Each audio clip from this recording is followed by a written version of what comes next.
साथियों, स्वागत है आपका एक बार फिर से द आइडियल हक के इस यूट्यूब चैनल पर। पिछले वीडियो लेक्चर में साथियों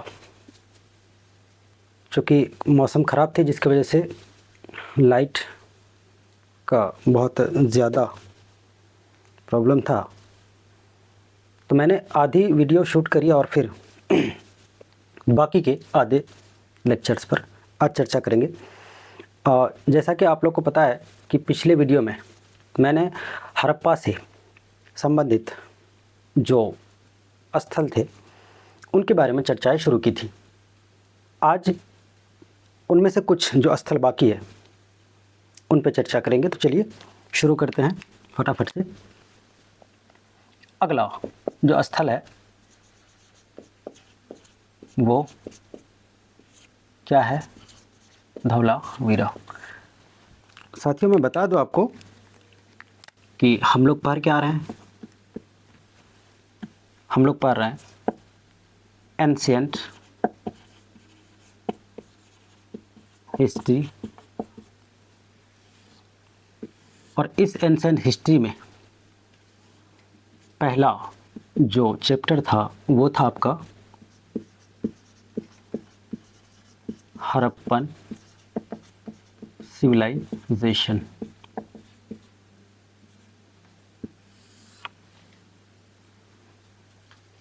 कौन सिविलाइजेशन? हड़प्पा, कटप्पा नहीं, हड़प्पा। तो इस हड़प्पन सिविलाइजेशन में हम लोगों ने जो स्थल था उनमें से कई स्थल पे बहुत महत्वपूर्ण चर्चा करी थी। आइए धौलावीरा की बात करते हैं। सबसे पहले खोज। इनकी खोज 1990 में। देखिए यहाँ 2 9 है, यहाँ पे ऐसा है, तो आप इसे याद रख सकते हैं। 1990 में R.S. बिष्ट महोदय ने की थी। और ये धौलावीरा है कहाँ? अब स्थिति की अगर बात करें, लोकेशन की अगर बात करें, तो इसका जो एग्जैक्ट लोकेशन है वह आपके गुजरात। गुजरात में कहाँ? तो आपने कच्छ का नाम सुना होगा। कच्छ के क्षेत्र में इस धौलावीरा की जो विशेषता है,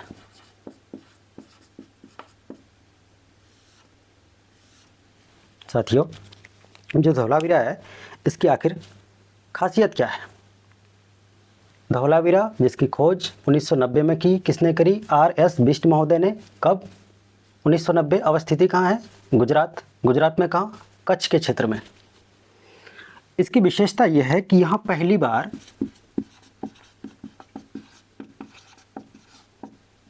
जो किलाबंदी है, किलाबंदी का प्रमाण देखा गया।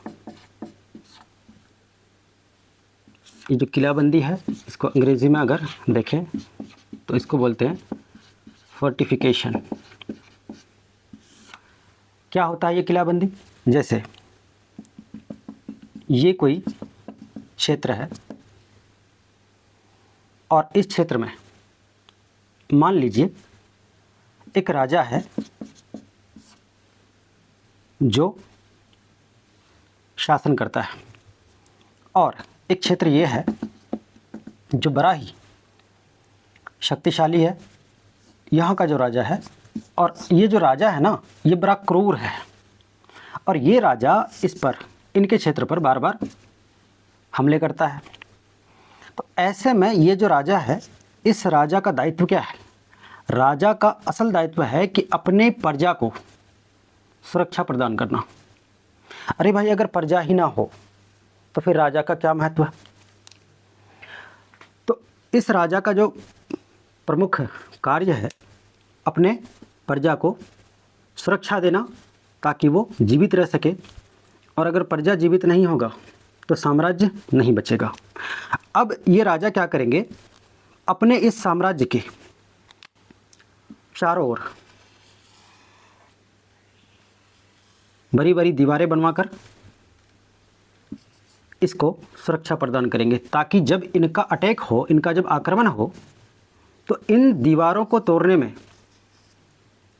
काफ़ी ऊर्जा खर्च करना पड़े, बहुत सी सेनाएं गंवाना पड़े, और तब तक ये कहीं और से, जैसे इनके कोई साथी तो होंगे, राजा है तो राजा का साथी राजा ही होता है, चाहे वो किसी भी धर्म से हो, और प्रजा का कोई साथी नहीं होता, चाहे वो किसी भी धर्म से हो। राजा कभी प्रजा का साथ अपने फ़ायदे के लिए दे सकता है, लेकिन प्रजा के फ़ायदे के लिए राजा मुश्किल है। बहरहाल ये व्यवस्था करना, ये दीवारें बनवाना, यही क्या कहलाता है? किलाबंदी। मैं आज की राजा की बात कर रहा हूँ, उस समय के राजा बड़े अच्छे थे। देखिए कितनी सुरक्षा दे रहा है, ये मोटी मोटी दीवारें बना रहा है। तो पहली बार क्या देखा गया? किलाबंदी का प्रमाण। और फिर क्या देखा गया? और भी कुछ था क्या? जी हाँ, और भी ये ख़ास है। किस बात के लिए? मैंने आपको पिछले लेक्चर में बताया था, गढ़ी, ये जो गढ़ी है, सिडेटल है, ये पहाड़ों पर बनाए जाते थे। तो बाकी जो स्थल खोजा गया, उन स्थलों में जो गढ़ी का प्रमाण मिला वो ईंट का बना हुआ मिला। लेकिन जो धौलावीरा है, इसकी खोज करने के बाद जो गढ़ी था वो देखा ये गया कि ये गढ़ी किसका बना हुआ है? पत्थरों का, स्टोन्स का बना हुआ है। तो पहली बार ऐसा अनुमान है कि पहली बार अगर पत्थर का उपयोग हुआ तो धौलावीरा में ही उपयोग हुआ, और पहली बार अगर फोर्टिफिकेशन का एविडेंस पाया गया तो वो कहाँ पाया गया? वो भी धौलावीरा में पाया गया। अच्छा, ये कौन सी नदी के तट पर है? ये वैसे मैंने आपको नोट्स में दे दिया है, एक तरफ से डिटेल के साथ सारी चीज़ें मैंने क्लियर करके दिया है। फिर भी ये नदी जो है आपकी लूनी नदी है, और ये लूनी नदी कच्छ के क्षेत्र में जाने के बाद विलीन हो जाती है, मतलब दिखाई नहीं पड़ती है।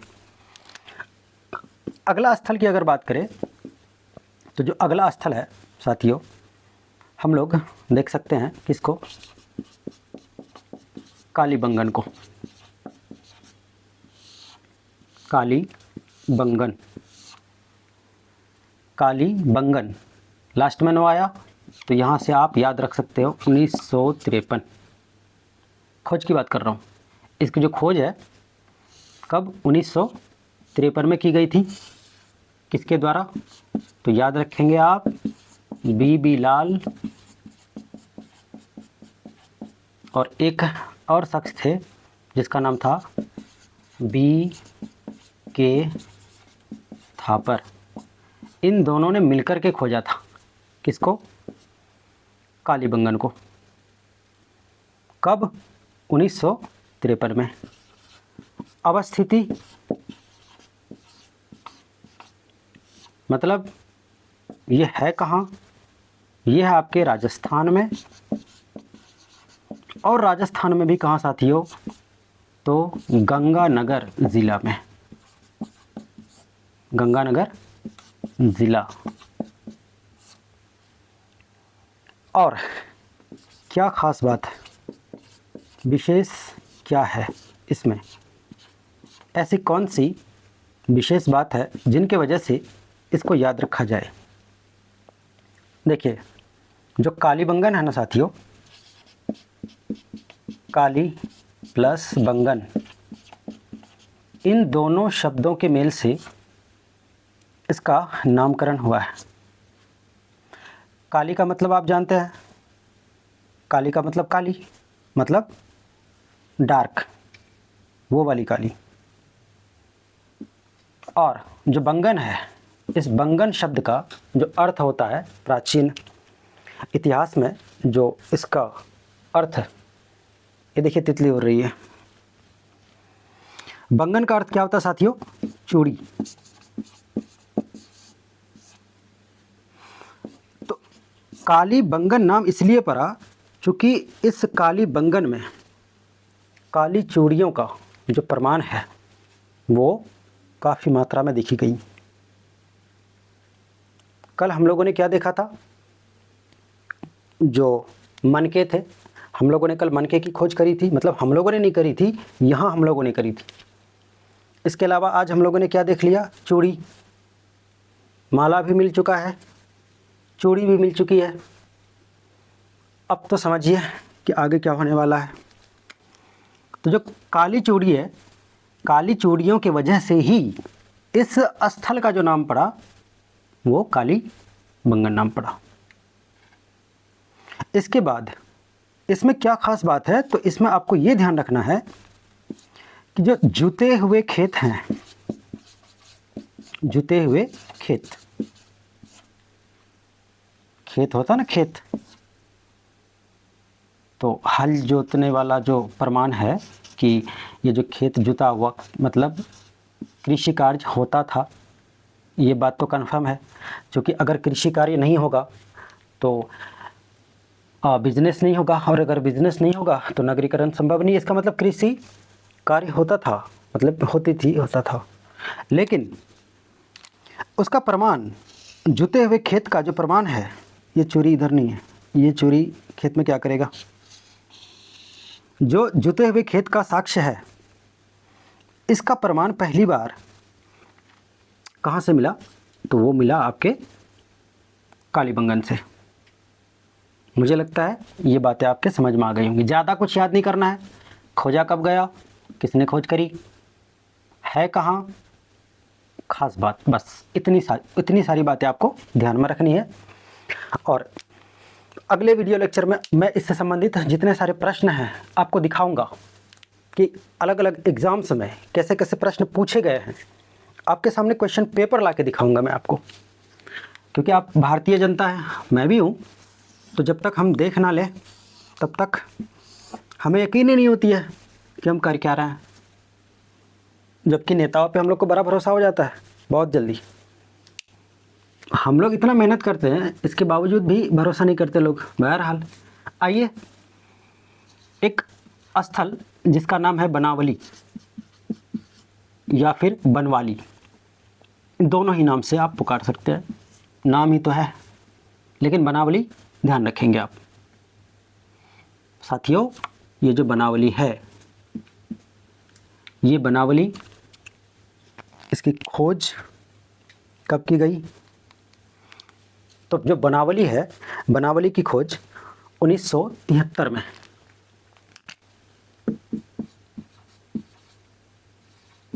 किसके द्वारा, इसी महोदय का नाम याद रखना आपको, R.S. बिष्ट। बनावली की खोज किसने करी साथियों, R.S. बिष्ट ने। और इसकी जो अवस्थिति है, इसकी अवस्थिति कहाँ है, तो इसकी जो अवस्थिति है, लोकेशन है, लोकेशन आपका हरियाणा में। इसकी जो लोकेशन है साथियों कहाँ है, हरियाणा में। और हरियाणा के कहाँ, हिसार ज़िले में। इतनी सी बात आपको ध्यान रखना है, इसमें कोई ख़ास बात नहीं है। यहाँ से भी जो विशेष है, यहाँ से भी क्या मिला, यहाँ से भी गढ़ी का प्रमाण मिला। गढ़ी का जो प्रमाण है वो कहाँ से मिला, बनावली से भी मिला। तो पहली बार गढ़ी का प्रमाण कहाँ से मिला था, वो तो हड़प्पा ही से ही मिल चुका था। और उस गढ़ी को पत्थर से बनाने की जो परंपरा है, ये कहाँ से पता चली, आप देख सकते हैं वो कहाँ से पता चली साथियों। तो मैंने आपको बताया, यहाँ देखिए, जो गढ़ी है पत्थरों से बना हुआ, कहाँ पहली बार देखा गया, धौलावीरा से। लेकिन फिर से एक बार बनावली से गढ़ी का प्रमाण मिला। ये कुछ विशेष जो चर्चा करने वाली विषय थी, उनमें से ये 6-7 स्थल, 7-8 स्थल जो भी मैंने बताया, ये मुख्य थी। क्योंकि इनसे संबंधित कैसे क्वेश्चंस बनते हैं वो मैं आपको आगे बताऊंगा। लेकिन इसके अलावा आपको कुछ स्थल के नाम याद रख लेना है कि वो है कहाँ, बस इतना सा काम करना है। जैसे मैं कुछ स्थल आपको बता रहा हूँ, आपने नाम सुना होगा सुत का गेंडोर। तो ये जो सुत का गेंडोर है ये आपके बलूचिस्तान में है, ध्यान रखेंगे आप। आपके नहीं, मतलब हाँ ये आप ही का कह सकते हैं, क्योंकि उस समय तो आप ही का था, मतलब हमारा ही था। लेकिन अभी है कहाँ, अभी तो ये पाकिस्तानियों के कब्ज़े में है। इसके अलावा आपने नाम सुना होगा, नहीं सुने हैं तो सुन लीजिए, कोट दीजी। आप इन चीज़ों के नाम कैसे सुन सकते हैं, क्योंकि हमारी जो युवा पीढ़ी है वो आप भी जानते हैं कि इन नाम से ज़्यादा मूवीज़ के नाम और अलग अलग गानों के नाम और अच्छे अच्छे जो एक्टर्स हैं, एज लाइक कोई मेराज वगैरह करके नाम है, बच्चे बच्चे के मुंह पर है। 10 साल से इतनी मेहनत कर रहा हूँ, मेरा नाम अब तक नहीं जानता है बहुत से लोग। मनी मेराज का नाम एक झटके में वायरल हो जाता है। ऐसे है हमारे समाज। तो कोट दीजी की अगर बात करें तो ये है कहाँ दोस्तों, ये है सिंध में। सिंध आपको मालूम, ये भी आपके कहाँ है, पाकिस्तान में, ठीक। इसके अलावा आपको कुछ और, जैसे आपने नाम सुना होगा रोपड़, मतलब आपको रोने नहीं कह रहा हूँ, ये जगह का नाम है रोपड़। उसके बाद आपने नाम सुना होगा, नहीं सुने होंगे तो सुन लीजिए, बाड़ा। आपने नाम सुना होगा संघोल। ये जो तीनों क्षेत्र है, और मैं आपको ये बार बार क्यों कह रहा हूँ कि आपने नाम सुना होगा, क्योंकि ये सारी की सारी चीज़ें हमारे छठी कक्षा में दी हुई है। और छठी कक्षा में हम लोग तो है ना, कक्षा खेलते रहते हैं, 6 से 7, 7 से 8 पार करना। उसके बाद जब 12वीं में आते हैं तो पता चलता है कि ये तो नई दुनिया है। ये नई दुनिया नहीं है, ये ज़माने के हिसाब से भी बहुत पुरानी दुनिया की चीज़ें हैं, और किताबी दुनिया के हिसाब से भी बहुत पुरानी चीज़ें हैं। जो चीज़ आपको 6 क्लास में पढ़नी चाहिए वो आपको 12वीं कक्षा में आकर के, इसके अलावा जब आप बीपीएससी यूपीएससी की तैयारी करने वाले होते हैं तब जा कर के पढ़ते हैं 6 क्लास से 12 क्लास तक की एनसीईआरटी। अरे मैं पढ़ा रहा हूँ ना भाई, पढ़ लो पढ़ लो। ये जो मिला, ये कहाँ से मिला, ये मिला आपके पंजाब से। पंजाब की बड़ी रोमांचक कहानी मैंने आपको बताई थी। और अगर याद हो आपको, वैसे तो याद होगा नहीं, फिर भी अगर हो सके तो कमेंट में ज़रूर बताएं कि पंजाब के 4 टुकड़े कब किए गए, और पंजाब की जो राजधानी है वो चंडीगढ़ है, तो चंडीगढ़ और किसकी राजधानी है। चलिए आगे बढ़ते हैं साथियों। आपने नाम सुना होगा राखी गढ़ी। राखी गढ़ी, ये जो राखी गढ़ी है ये बहुत अच्छी जगह है। ये कहाँ है, ये भी आपके हरियाणा में है। हरियाणा नहीं, हरियाणा। इसके अलावा आपने नाम सुना होगा आलमगीरपुर। आलमगीरपुर, ये जो आलमगीरपुर है ये आपके कहाँ है, उत्तर प्रदेश।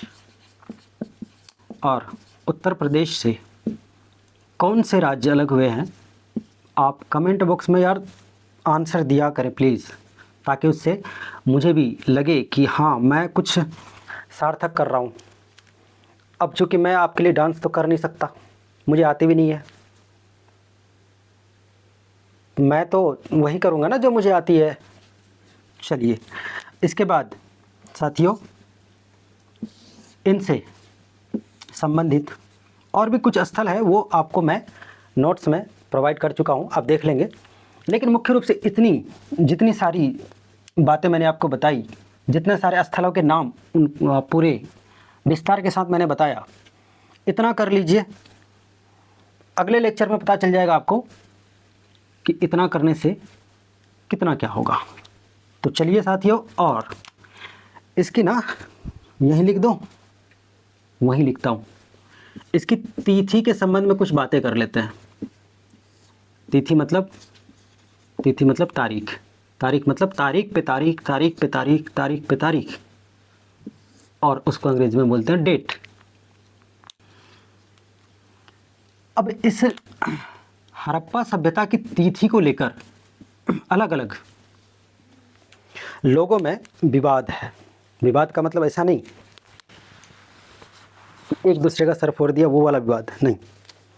विवाद है का मतलब है किसी का मानना है कि नहीं, ये जो हड़प्पा सभ्यता है ये इतने ईस्वी पूर्व में, किसी का मानना है कि नहीं 5 साल बाद। तो किन्होंने क्या मत दिया उनके संबंध में जानते हैं। सबसे पहले बात करते हैं जॉन मार्शल की। जॉन मार्शल,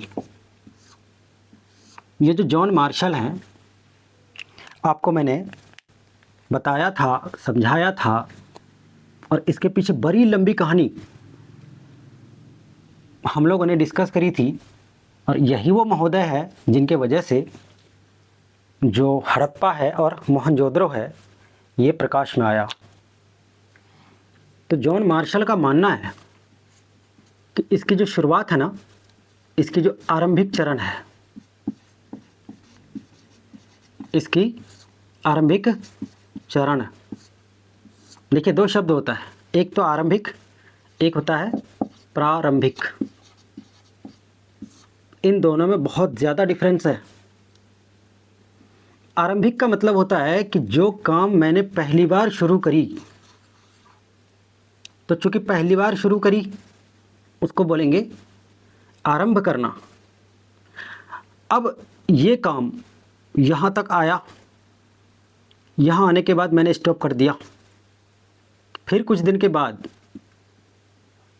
मेरे मन में आया कि मैं ना फिर से वो काम शुरू करूं, तो मैं वो काम फिर से शुरू किया, तो उसको बोलेंगे प्रारंभ। ये आरंभ, ये प्रारंभ। देखिए आरंभ है, ये प्रारंभ है। ओके, तो आरंभिक जो चरण है इन्होंने 3000 ईसा पूर्व माना है। कितना? 3000 ईसा पूर्व। और ये ईसा पूर्व क्या होता है तो मैंने आपको बताया था, इसको या तो BC कहेंगे या तो BCE कहेंगे। BC का मतलब बिफोर क्राइस्ट, BC का मतलब बिफोर कॉमन एरा, यानी ईसा मसीह के जन्म से पहले जो भी डेट्स हैं, जो भी वर्ष हैं, उनको हम लोग BCE के नाम से जानते हैं, BCE कह के पुकारते हैं। और ईसा मसीह के जन्म के बाद जिन डेट्स का हम लोग नाम लेते हैं उसको ईस्वी कहते हैं। बहरहाल आगे बढ़ें, लेकिन इन्होंने आरंभिक चरण तो बता दिया, ये ना बता पाए कि इसका जो पतन है, आखिर पतन तो हुआ है। हड़प्पा सभ्यता का पतन अगर नहीं होता तो फिर आज उसके बारे में क्यों पढ़ते हम लोग, फिर वो इतिहास कहाँ रह जाता। अगर आज भी मौजूद होता तो इनकी इतिहास की कहानी पढ़ते, लेकिन इनकी खोज थोड़ी ना करते, क्योंकि हम लोग उसी में होते। इसका मतलब पतन हुआ है। जिन चीज़ों का पतन हो गया है उन्हीं की खोज होती है।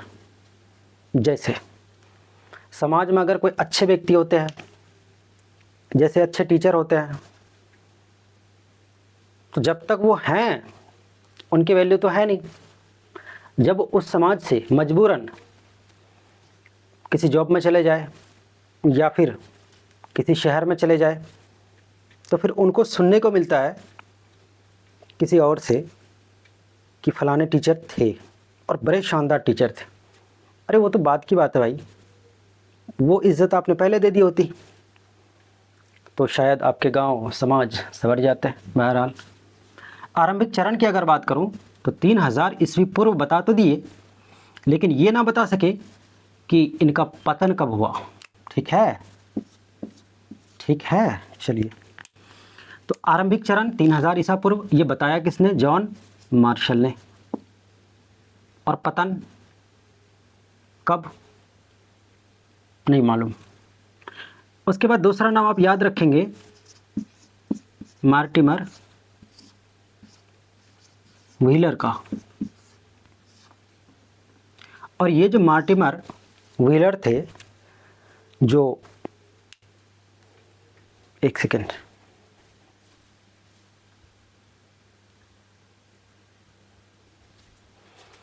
ये जो मार्टिमर व्हीलर थे साथियों, 2500 ईसा पूर्व से कब तक? 1500 ईसा पूर्व तक। मतलब इनका ये मानना है कि ये जो 1500 ईस्वी पूर्व है ना, ईस्वी पूर्व है, इस 1500 ईस्वी पूर्व में क्या हुआ था? सुन लीजिए थोड़ी सी कहानी। ईस्वी पूर्व 1500 ईस्वी पूर्व में हुआ क्या था? जो आर्यंस है, आर्यंस जब कहाँ आए? इन क्षेत्रों पर आक्रमण किए। किन क्षेत्रों पर? इन क्षेत्रों पर जहाँ की कहानी हम लोग पढ़ रहे हैं। जब आर्यंस आए, इन क्षेत्रों पर आक्रमण किए, तो वो समयकाल क्या था? 1500 ईसा पूर्व। और उन्होंने आक्रमण करा और इन सबको नष्ट कर दिया। तो इसका मतलब क्या हुआ? अरे भाई, नष्ट करना ही तो पतन है, और पतन हो गया। लेकिन इनकी भी बात कुछ हद तक सही नहीं माना गया, और फिर से एक बार रिसर्च शुरू हुआ। और आधुनिक रिसर्च के अनुसार, आधुनिक खोज के अनुसार, जो पुनः खोजा गया, जिसको बोलते हैं modern research, according to the modern research, Sindhu घाटी सभ्यता has been divided into 3 steps. कहने का मतलब इनका जो विकास हुआ स्टेप बाय स्टेप हुआ, ये आधुनिक रिसर्च बताता है। तो पहला स्टेप की अगर बात करूं, फर्स्ट स्टेप या प्रथम चरण, प्रथम चरण, तो जो पहला चरण है साथियों, वो 2500 से लेकर 3000 से लेकर के 2500, 3000 ईसा पूर्व से लेकर 2500 ईसा पूर्व तक। और ये डेट सुन लीजिए, ये डेट मैं NCERT के हिसाब से बता रहा हूँ, NCERT के हिसाब से। और कुछ बुक्स है जिसमें ये डेट आपको मिल जाएगा 2900 ईसा पूर्व से लेकर 2400 ईसा पूर्व। पूर्व है ये, ठीक है। तो मेरे भाई, आपको यही डेट देना है, मैं बार बार कह रहा हूँ। क्यों? क्योंकि NCERT सरकारी बुक है। हम सरकारी स्कूल में अपने बच्चों को नहीं भेजते हैं, लेकिन किताब सरकारी पढ़वाते हैं। पढ़वाना होगा, अभी नहीं पढ़वाते हैं आप, अभी तो आप महंगी महंगी किताबें खरीदवाते हैं। लाख बार समझा दूं कि भाई अपने बच्चों को सरकारी स्कूल भेजिए, बड़े अच्छे अच्छे टीचर्स आए हुए हैं, भेजेंगे नहीं आप, लेकिन यहाँ आपको उसी के हिसाब से चलना है, चलना ही होगा। दूसरी बात, जो सेकेंड स्टेप है, द्वितीय चरण, या फिर इसको कह सकते हैं दूसरा चरण। पहला चरण कितना? अरे भाई मक्खी यार, क्यों परेशान कर रहे हो दोस्त। पहला जो स्टेप है, पहला जो चरण है, वो कब से कब तक है? तो पहला चरण आपको मैंने बताया 3000 से लेकर के, 3000 से लेकर के कब तक?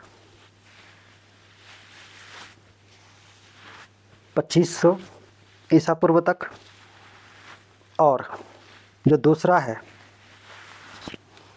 2500 से लेकर के 1900 तक।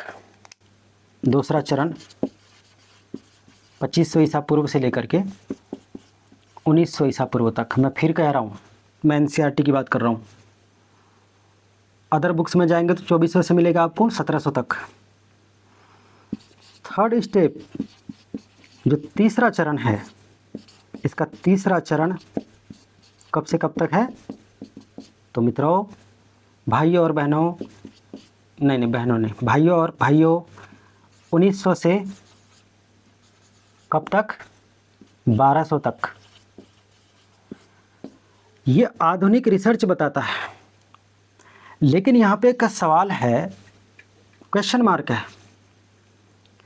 एनसीईआरटी भी इस बात को स्वीकार करती है कि भैया आर्यंस का आगमन वाकई में 1500 ईसा पूर्व में हो गया था, तो फिर 1200 कैसे? तो इन लोगों का मानना है, जो आधुनिक तरीके से खोज की गई, तो उनका मानना है कि जी नहीं, जब आर्यंस आए थे ना, तो आर्यंस के आने से पहले ही ये सारी की सारी सभ्यता नष्ट हो चुकी थी। उसके बाद आए थे कौन? आर्यंस। लेकिन उसकी जो एग्जिस्टेंसी है वो बची हुई थी, जिनको आकर के रिफॉर्म किया किसने? जो आपके आर्यंस है वो आकर के रिफॉर्म किया, और उसकी एग्जिस्टेंसी, उसकी जो ढांचा है वो 1200 तक देखा गया। और 1200 ईस्वी के बाद पूरी तरीके से वो नगरीय सभ्यता नष्ट हो गई और फिर ग्रामीण सभ्यता की शुरुआत हो गई। देखिए यहाँ 1500 से 1200 हम लोग करीब आ रहे हैं, नज़दीक आ रहे हैं। अब 1200 साल बचे हैं, क्या चीज़ का? ईसा मसीह के जन्म का। मतलब 1200 साल और बचा है। इसके बाद जो शुरू हो जाएगा वो ग्रेगोरियन कैलेंडर शुरू हो जाएगा। ये भी ग्रेगोरियन कैलेंडर ही है, लेकिन ये ग्रेगोरियन कैलेंडर से पहले की बात है, ये बाद की बात है, मतलब 0 के बाद की बात है। चलिए, तो इनसे संबंधित जो कुछ प्रश्न होगा मैं पहले आपको प्रश्न करवा दूंगा, फिर हम लोग पढ़ेंगे क्या, यहाँ पे कैसे कृषि की जाती थी, यहाँ के लोग कैसे कैसे जीते थे, कौन सा मोबाइल चलाते थे। और दोस्तों बता दूं आपको कि धौलावीरा के लोग आईफोन चलाते थे, और जो कालीबंगन के लोग हैं वो डबल आईफोन चलाते थे। मैं आपको इन सारी कहानियों पे अगले वीडियो में आके विस्तार से बताऊंगा कि वो आईफोन कैसा था। तब तक आप इसको देखिए, और इन वीडियोस का जो पीडीएफ है, जो नोट्स है, मैंने पिछले ही वीडियो लेक्चर में डलवा दिया है, मतलब लिंक दे दिया है, डलवाया हूँ मैं टेलीग्राम में। तो जाइए और उसको प्रिंट करवाइए, अच्छे से पढ़िए और फिर पढ़िए। तब तक हंसते रहिए। जय हिंद।